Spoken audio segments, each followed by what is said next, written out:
કોંગ્રેસના ઉમેદવારોએ પણ વાજતે ગાજતે ઉમેદવારી નોંધાવી હતી।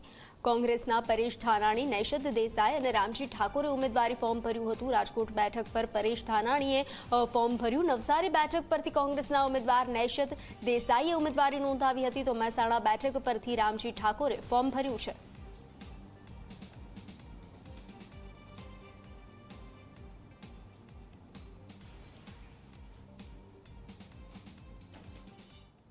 આજે 12 અને 39 વિજય મુહૂર્તે ભારતીય રાષ્ટ્રીય કોંગ્રેસના રાજકોટ લોકસભામાં સેનાપતિ તરીકે જવાબદારી સ્વીકારીને ફોર્મ ભર્યું છે।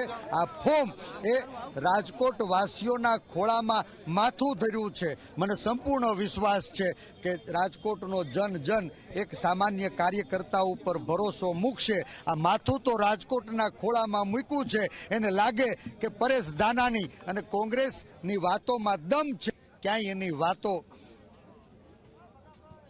ઉણા ઉતરા છે, તો માથું તમારા ખોળામાં મૂક્યું છે, વાઢી નાખજો, એનો અફસોસ નહીં થાય। પણ મને સંપૂર્ણ વિશ્વાસ છે કે આજ વિજય મુહૂર્તે ભરેલું ફોર્મ એને વિજયની ઘોષણા કરી દીધી છે। અહંકારને હરાવવાનો રાજકોટે સંકલ્પ લીધો છે। ઉમેદવારી પત્રક